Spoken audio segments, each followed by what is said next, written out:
It took her over 2 weeks to realize I was gone. I left, and she didn't even notice. Not a text, not a call, not even a lazy, "Hey, where are you?" from the woman I gave 10 years of my life to. 10 years. I packed my duffel, shut the front door behind me, and vanished like a ghost. 2 full weeks passed before she realized the bed was colder, the sink didn't have coffee cups waiting to be washed, and her personal punching bag had stopped breathing under her roof. And even then, when she finally reached out, it wasn't a scream of worry or some tearful voicemail begging to know if I was okay. No, it was a one-line text. "Did you take the dog?" I stared at that message for 5 minutes. My thumb hovered over the screen, not because I didn't know what to say, but because I wanted to burn the whole damn phone. That dog had been limping with arthritis for months. I took him because she was too busy putting glitter on her eyelids for some girls' night to care he couldn't walk down the stairs. She hadn't walked him in over a year, but now she cared. Let me rewind for you, because you need to understand how deep this betrayal ran. Her name is Jessica. Jessica Whitmore. Blonde. Curves she knew how to weaponize. Lips that lied better than most people breathe. When we met, she had this innocent librarian look, big glasses, and a quiet laugh. But that was just her bait. Beneath all that was a calculating, manipulative storm dressed in lace and perfume. I fell for it. Hard. She used to run her fingers through my hair while telling me how lucky she was. She'd send flirty texts in the middle of my workday.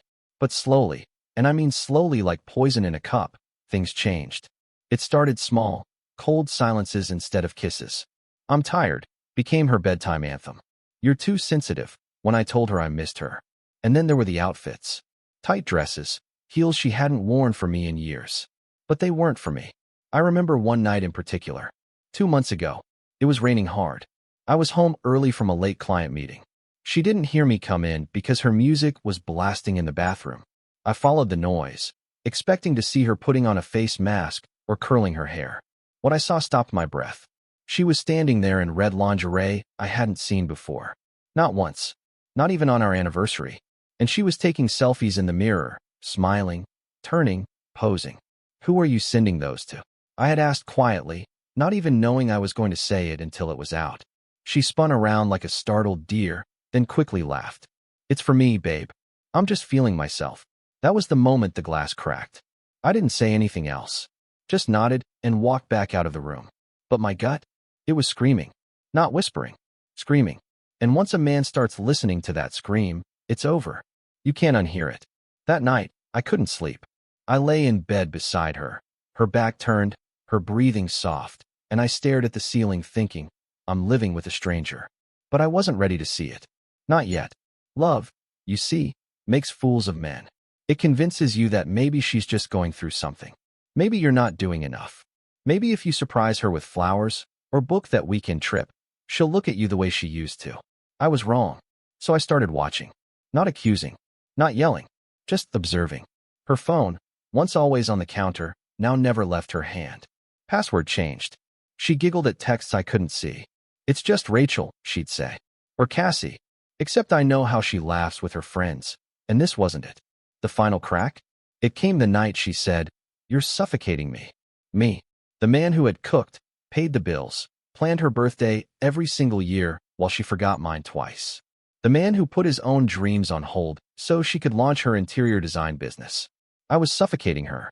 So I waited until she left for another of her mysterious brunches, packed my things, loaded the dog in the back seat, and disappeared. She didn't notice. Not for a day. Not for 3. Not for 14. And that's when I realized she hadn't been with me for months. She just hadn't bothered to tell me. I was a placeholder. A warm body. A convenience. But this was just the beginning. Because what she didn't know was that I had evidence. Everything. And the next time she texted, it wouldn't be about the dog. It would be to beg. The morning of day 15, her name popped up on my phone again. This time, it wasn't about the dog. She wrote, Why haven't you come home? Are you seriously sulking this long over nothing? That word, nothing, set something off in me. The fire I'd kept buried for weeks flared to life. Sulking? Over nothing? She had no idea I'd already seen the hotel receipts. The screenshots. The late-night rideshare charges to places we'd never been together. She didn't know I'd hacked the backup on her iCloud and found the photo. Yeah, the photo. The one of her in that same red lingerie from the bathroom mirror. Only this time, it wasn't a selfie. Someone else had taken it. Someone else had his hand on her thigh. Some faceless guy with a Rolex and too many tattoos. His head wasn't in the shot, but it didn't matter. He was close. Too close. That was 2 weeks ago. Now she was texting me like I had wronged her. Like I was some fragile, moody little boy hiding from her truth bombs. I didn't reply. Not yet. I wanted her to stew in it. She tried again a few hours later. This time she called. I didn't pick up. Let her talk to the dial tone. Let her hear her own breath while mine was 1,000 miles away. I wanted her to feel it. To feel the emptiness I'd felt every night. She came home smelling like unfamiliar cologne and fake stories. By day 17, she showed up at my brother's place. I hadn't told anyone where I'd gone. But her dramatic flair wouldn't let her sit still. She figured she could manipulate someone into revealing my hideout. She knocked. She cried. She acted like the wife of the century. My brother, bless him, opened the door halfway and said, "Funny thing is, I'm not sure you even know where he is anymore." She didn't like that. I was watching the doorbell cam footage he sent me later. Her tears dried the second she thought nobody was watching. She spun around, muttering something that sounded like, "Fine. Play it this way." I knew what that meant. Manipulation mode.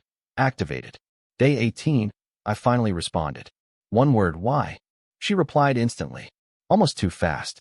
She must have been staring at her screen for days, hoping I'd cave.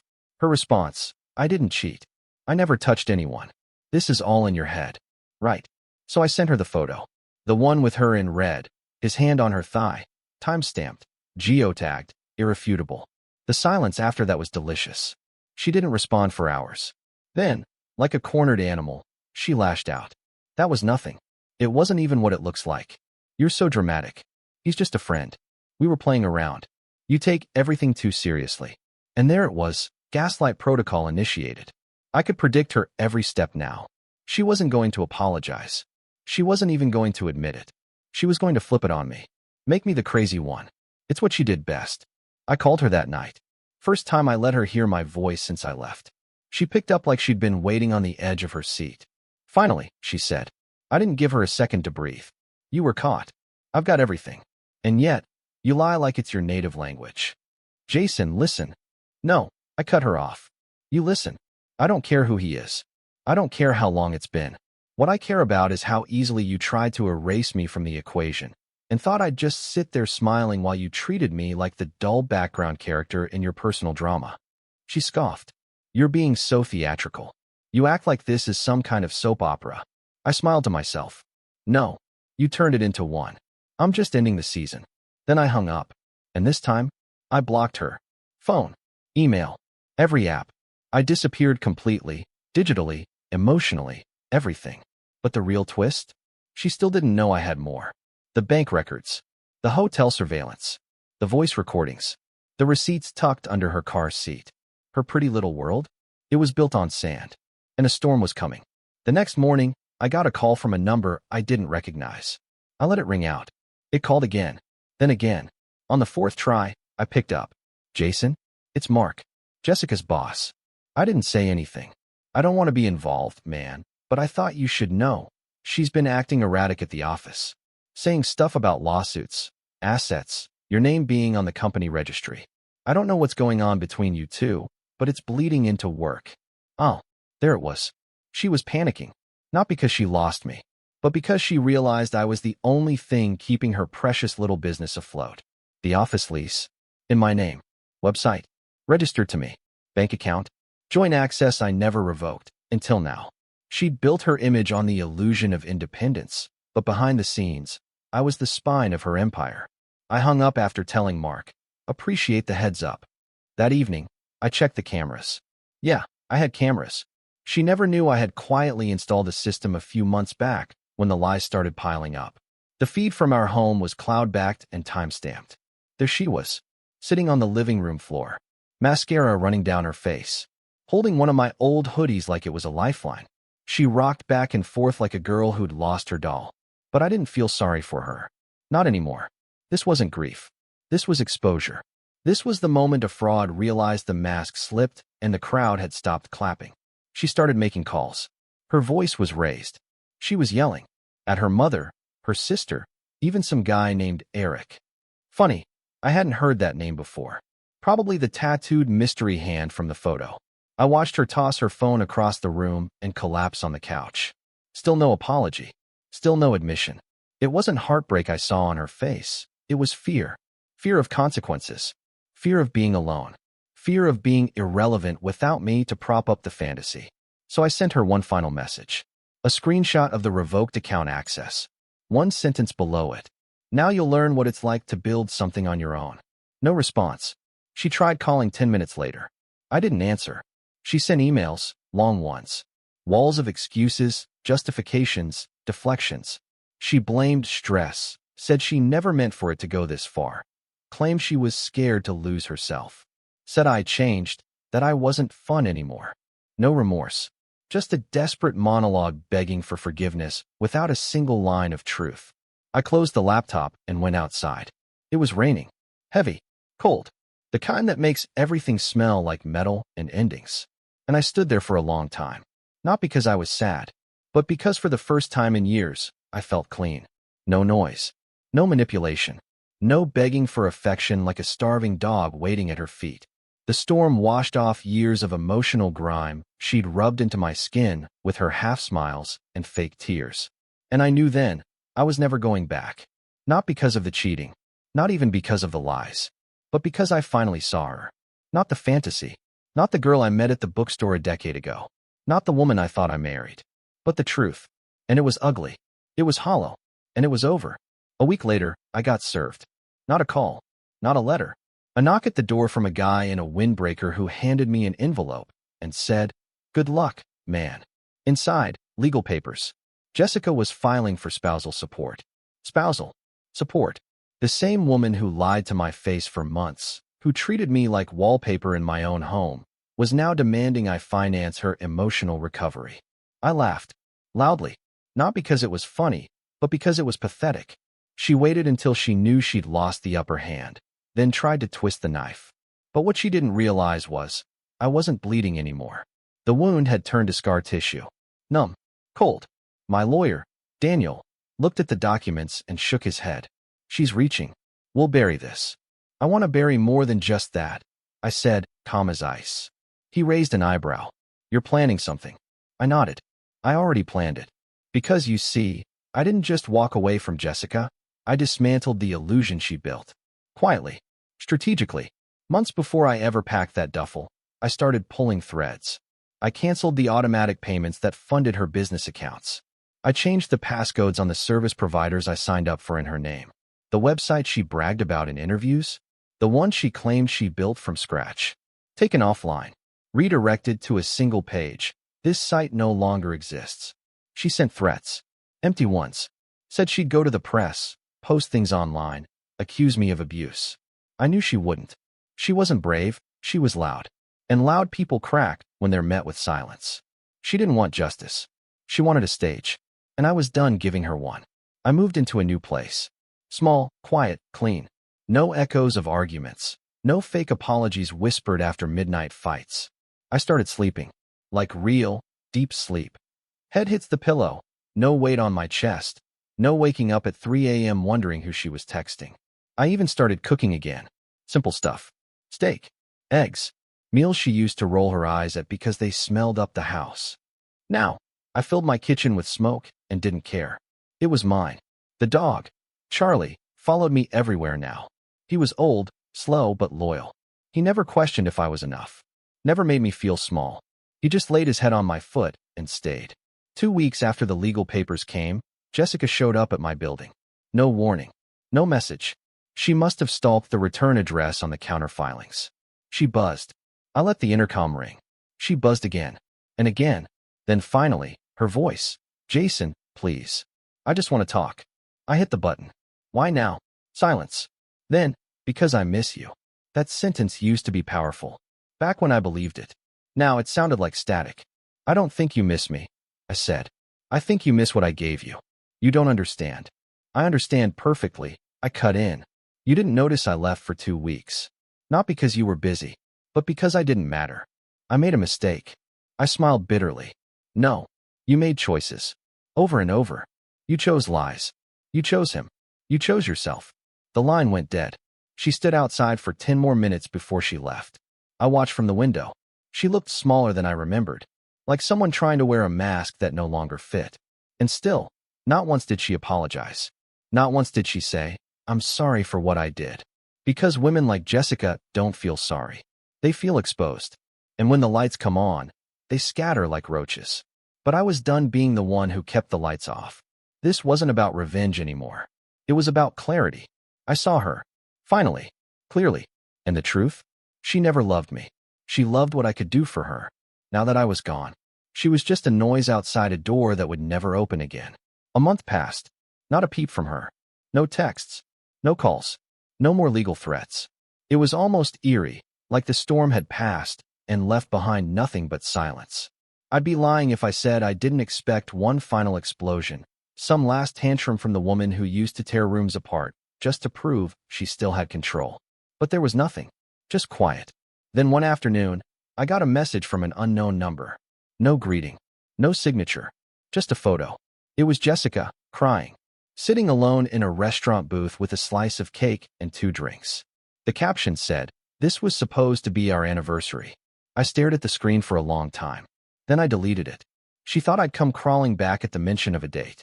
Like a number on a calendar could undo betrayal, humiliation, the months of cold shoulders and lies. Like a slice of cake could bury the image of her in another man's arms. The thing she never understood was, I don't break twice. She shattered me once, yes.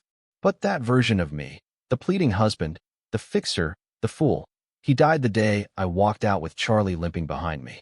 And what rose in his place didn't care for anniversary cake. That night, I got dinner with an old friend, Laura. Someone Jessica always hated for no reason other than the fact that Laura could see straight through her. We talked, laughed. No pressure, no agenda. Just 2 people reconnecting in the ashes of something fake. Laura looked at me halfway through the meal and said, "You seem lighter." And she was right. I felt like a man who'd been held underwater for years and was finally breathing again. Not gasping, breathing. Jessica wasn't done, though. A week later, she sent one final package. No return address. Inside was a letter, her wedding ring, and a USB drive. The letter was nonsense. Rambling apologies without responsibility. "I didn't mean to hurt you. I was lost. You changed. No ownership. Just word salad soaked in perfume and guilt." I almost tossed the USB, but curiosity got me. So I plugged it in. Photos, videos, voice memos. Every memory she thought could win me back. Our trip to Maui. Her singing in the kitchen. Her whispering, "I love you," on some forgotten birthday. Then something else. A video. One I hadn't seen before. Her. With him. Laughing. Drunk. In bed. He called her my girl. She told him, he doesn't know a thing. And then they both laughed. That was all I needed. I didn't get angry. I didn't throw anything. I didn't scream. I just got up, took the drive out, and snapped it in half. She wanted to remind me of the love, but she only reminded me of the performance. She had rehearsed that role so well, sweet wife, loyal partner, victim of a cold husband, that she forgot I had seen the behind-the-scenes footage now. There was no going back. She wasn't who I thought she was. And maybe I wasn't either. Maybe I'd spent too long trying to be the man she needed instead of the man I was supposed to be. Now, I wake up without dread. I cook my food, walk my dog, work in peace. And sometimes, I hear her name in a story or pass by someone wearing the same perfume she used to drown herself in. But I don't stop. I don't look back. Because the past can't touch me anymore. And she's just a ghost now. A ghost who didn't even notice when I disappeared. 2 months later, I ran into her. Total accident. I was at a downtown bookstore, one of those quiet ones tucked between a coffee shop and a tailor, and there she was. Jessica, standing in the self-help aisle, holding some book with healing in the title, flipping through it with that same fake concentration she used to have when pretending to listen to me. She didn't see me at first. I had just stepped around the corner, coffee in hand, half ready to leave. But then she looked up, and everything in her face shifted. The confidence cracked. Her eyes widened, then narrowed. She opened her mouth like she was going to say something profound, something powerful. "Jason," she said. Soft, like we were in some movie. I stared at her. She looked thinner, paler, more tired than I remembered. But the makeup was still perfect. The outfit still expensive. the mask still barely hanging on. I didn't move. You look good, she added quickly, like throwing a compliment would buy her time. I took a slow sip of my coffee. Didn't expect to see you here. I come here sometimes, she said, smiling awkwardly. Trying to get back into reading. Distract myself. I nodded once. Good for you. She shifted, clearly uncomfortable with the silence that followed. I've been going to therapy. I raised an eyebrow. It's been hard. I waited, wondering what excuse would come next. I made mistakes, she said. There it was. But I've been trying to work on myself. I didn't realize how much damage I had from before us. Childhood stuff. Trauma. I think I was trying to fill some kind of hole. Stop, I said quietly. She blinked. What? You don't have to perform. Not for me. She froze. You already told your truth, I said. You just didn't expect me to survive it. I didn't mean to hurt you, she said. I swear. I gave her a long look. You didn't hurt me by accident, Jess. You hurt me because you chose to. Repeatedly. And now you're trying to rebrand your betrayal as a self-discovery journey. She looked like she might cry. I didn't care. I don't hate you, I said finally. I don't wish you harm.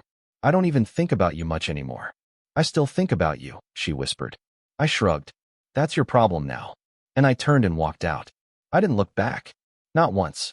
Because the final piece of closure didn't come from some big dramatic speech or a hug or her falling to her knees in apology. It came from realizing she had no more power over me. The woman who once owned my thoughts, my future, my heart. She was just another chapter in a book I no longer needed to reread. And maybe that's the real ending. Not revenge. Not rage. Just freedom. A week after that encounter, she tried again. This time, it was a letter. Handwritten, blue ink, on that expensive cream paper she used for holiday cards. No envelope. Just folded, slipped under the door of my building like she was too afraid to see me again. I let it sit on the kitchen table for 3 days before I opened it. Her handwriting hadn't changed. Still elegant, still carefully spaced, like she thought the beauty of the form could make up for the filth of the content. It started with Jason, then rambled through memories, apologies, poetic justifications, and that same tired refrain. I wasn't myself. She wrote about how she missed the way I looked at her in the morning, how she felt safe in our home, how she wanted to reset everything, start over, build from nothing. I folded the letter slowly and dropped it into the trash. That's the part cheaters never understand. There is no reset. When you lie with that much ease, when you betray with that much calculation, you don't get to rewind. There's no before, only after. And the after is a world where your face doesn't mean comfort anymore. It means warnings. It means pain. It means don't go back. I didn't reply, didn't acknowledge it, didn't even tell anyone I got it. Because by now, silence had become my sharpest weapon. It did more damage than screaming ever could. And she wasn't the only one feeling it. Turns out, when you spend your life using people, eventually word gets around. Her business? Fading. Fast. Clients left. Reputation cracked. That girl boss, empire she plastered all over social media? Quiet now. No updates. No brunches with fake smiles and wine glasses. Just sporadic reposts of healing quotes and blurry sunset pics. People started asking questions. She tried to spin it. Claimed she was stepping back to focus on mental health. That sometimes the strongest thing a woman can do is pause. But I knew. She didn't pause. She collapsed. And for the first time, she had to sit in it, alone. And I started living. Really living. Went hiking. Reconnected with old friends. Took Charlie to the beach. Met people who didn't lie with their eyes. People who didn't drain the room just by existing in it. I wasn't looking for love. But for once, I wasn't avoiding it either. That's when I met Ava. Nothing dramatic. No movie moment. Just real. Steady. Honest. She laughed with her whole face. Looked you in the eyes when she spoke. Didn't flinch at silence. Didn't fill it with fake sweetness or low-key insults. She didn't remind me of Jessica at all. That was the best part. I didn't tell Ava about my past right away. When I did, she didn't pity me. She didn't say, wow, she was awful. She said, you didn't deserve that. But I'm glad you're not her prisoner anymore. That hit me harder than I expected. Because for years I was. Jessica never needed chains. She used doubt, guilt, gaslight. The kind of control that makes you question if you're the problem for bleeding after she stabbed you. But not anymore. Now, I wake up next to peace. Not perfection, just peace. And that's everything. Because betrayal taught me something I didn't expect. Sometimes, losing what you thought you couldn't live without is the only way to finally breathe. It's been over a year now. The man I was when I packed that duffel and walked out. That man feels like someone else entirely. A shadow version of me that tolerated too much, excused too often, and loved someone who never really existed. I don't mourn him. I honor him. Because he finally did what so many men never do. He chose himself. Jessica never reached out again after the letter. Maybe she realized I was done. Maybe she found another audience for her apologies. Or maybe, deep down, she understood the damage wasn't reversible, no matter how many tears she spilled onto expensive stationery. I don't hate her. Hate is a weight. I let it go. But I remember. Not to relive the pain, but to remember the lesson. Because there's always a lesson in betrayal. And mine was this. If someone can live without noticing you're gone, they never really noticed you when you were there. Now, I live deliberately. My space is mine. My time is mine. My peace. Earned. And Ava, she's not a replacement. She's not some fairy tale rebound. She's proof that love without control, without mind games, without lies, it actually exists. Quiet. Kind. Honest. Sometimes we sit in silence on the porch with Charlie asleep between us. And I think this is what it was supposed to be like all along. No grand gestures. No fake forgiveness. Just real life. Shared. If you're reading this, and you're where I was, questioning yourself, twisting into someone else just to be enough for someone who drains you, listen. You don't need more patience. You need a mirror. Look in it. And if the person looking back is tired, lonely, shrinking, it's time to leave. It might take her 2 weeks to notice. It might take her longer. But by then, you'll already be free.